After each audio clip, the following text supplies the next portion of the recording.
long time. And of course, Nancy is a close friend and a student. And Gail, I worked with her at Unity Village. So it's like, yay, it's kind of like old home week for me. So are you ready to have a little metaphysical romp? Because that's what I do. I'm going to be sharing screen. And what's more important is the screen and not that you see me. So if I get really small, don't worry about that. And let's get romping. So of course, thank you for inviting me. Paul, I just made you a co-host, so okay. Just did it. So I don't know if you did. So that's why it didn't work. Yeah. Well, aren't we having fun this morning? It's always a mystery, you know. Yeah, you know, sense of humor, ease and grace, and the power of order for adjustment. Let's try that again.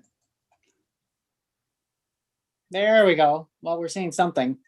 Okay. So are you seeing to say thanks for inviting me? Yes. All right. Let's get going. All right. So my website can be found at paulhasselbeck.com. I have a podcast that you can see at metaphysicalromp2.com. And please feel free to email me at alberthasselbeck@gmail.com. And I will be sending this slide set as a PowerPoint and a PDF for Nancy for distribution if people want it. So the title of this lesson is The Little Engine That Could. The Little Engine That Could. And what I'm going to be basically sharing here with you is it's a 12 powers talk, but a little different than maybe the run-of-the-mill 12 powers talk, because I'm going to be sharing with you how some of these powers work together. In fact, I think of these particular powers as a little engine within us that's always running. Think of it like a hamster wheel that's always spinning. And you're not the hamster on the wheel, by the way, so let's not go there. And I like to start with a couple reminders. One, I love this Gospel of Thomas saying, the second saying, which I heard for the first time from Reverend Kelly Isola. Jesus said, "Let one who seeks not stop seeking until that person finds. And upon finding, the person will be disturbed. And being disturbed, will be astounded and will reign over the entirety." And so we're pretty comfortable with hearing truth that we align with or that we vibrate with. But what about new ideas? How are you with those? And then I recently found this particular quote from Charles Fillmore. The first part we all know. Jesus said, "You must know the truth, and the truth shall set you free." And if you're like me, I've always thought that to mean the truth in the Bible or the truth that a minister had or something like that. But Charles adds a line to this, which I think is very, very important. The truth about yourself. This is important because often when we've been raised in traditional philosophies, Christian traditions, the truth about ourselves wasn't really good news, was it? It was that we were born broken or original sin or something like that. Well, I think what Charles was referring to here is that we're fully human and fully divine. We're fully human and fully divine. And by that, I mean, you're not a spark of the divine. You're not a drop of the divine. You're not even a wave in the divine. You are fully divine. Now, you and I may not know the fullness of our divinity, and that's for us to explore. And we're fully human. Well, I don't know the full extent of the humanity I can express, but I'm willing to learn. I'm willing to grow. And I think you are too. And I think this little cartoon kind of covers fully human and fully divine. And so I'm going to begin with the power of judgment. That's the original name. And in his book, The 12 Powers, on the title of the chapter, he also included the word wisdom, and discernment appeared here and there. So I want to start there and talk about this. So judgment is a word that can mean evaluation. And judgment is also a word that means a final conclusion. And usually when we talk to somebody and say that's a judgment, it's usually a negative thing, isn't it? So I used judgment until I really woke up to that. And I decided to use the word wisdom. Now, wisdom's another interesting term because we could talk about the wisdom of Solomon, which was his ability to evaluate wisely. So it's evaluation. However, wisdom can also be known as a conclusion. And usually it's a good or positive conclusion. And I found this great little thing. Aren't the Legos just everywhere these days? And that apocryphal story of how those two women went to King Solomon because they both were claiming the child. And his was, well, bring the kid to me and we'll cut him in half, knowing that the true mother would cry out. That's a pretty wise and gutsy thing to do.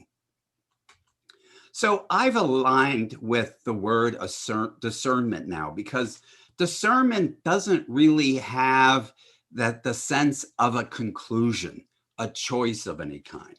So it is our ability to evaluate and compare and contrast. So it's only evaluation. It's not a decision or final conclusion. Now, the thing is, if we're using our power of discernment without our other powers, we are doing blind judgment. We are evaluating blindly. And as a result of that, I don't know about you, but I sometimes get some pretty, let's just say, results I didn't want. So an important power that works with discernment is understanding. It's our ability to know. It's our ability to know things. It's our ability to know facts, not alternative facts, but facts. And so when we're thinking of this little engine that could, we have understanding and discernment working together, working hand in hand. And again, understanding is our ability to know, and discernment is our ability to evaluate. Now, let me talk about this a little bit. The reason why I say this is like a little engine and like a little hamster wheel that's spinning all the time, because from the moment we wake up to the moment we go to bed, we're deciding things, we're making decisions. And the way we're doing that is by using our understanding with our discernment.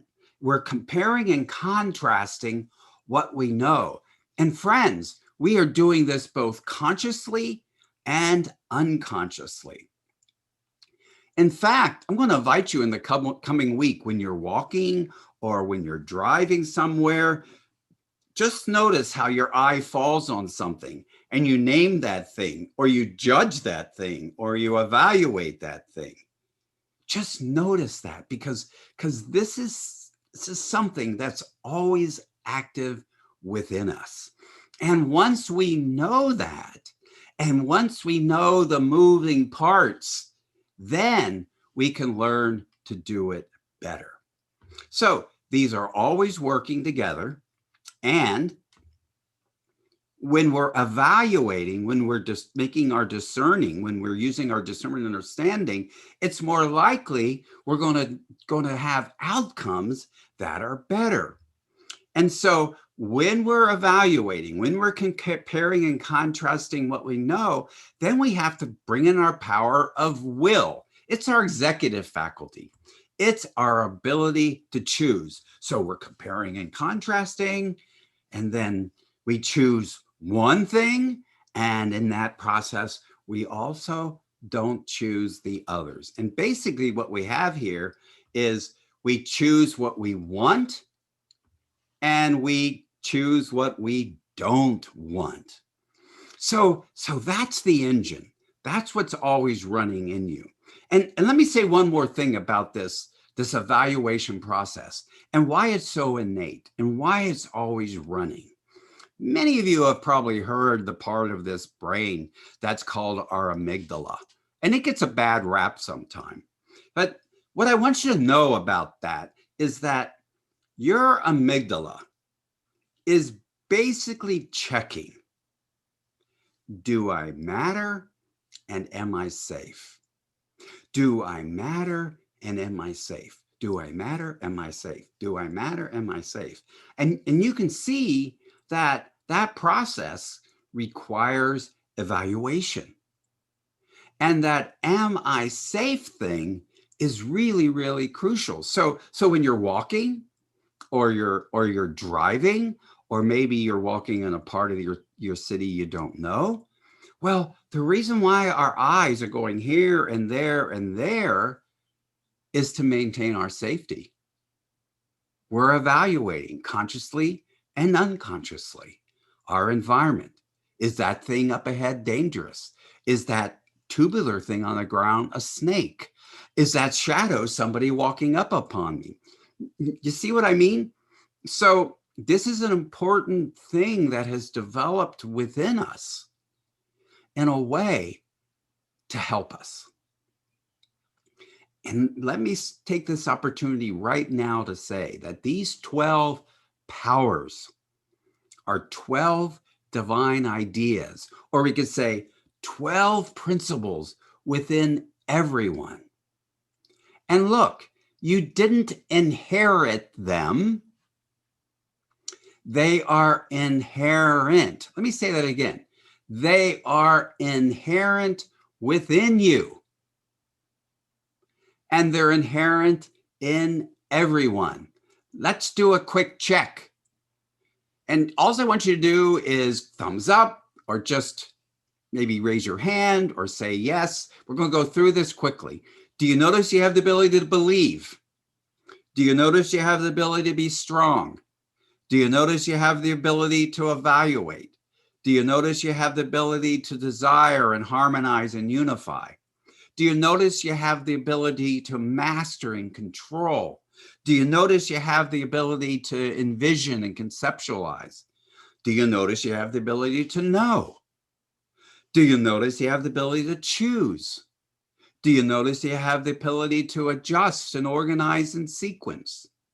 Do you notice you have the ability to be zealicious or zeal vicious, or enthusiastic or passionate? Do you notice you have the ability to release and renounce and let go? Do you notice you have the ability to energize and vitalize?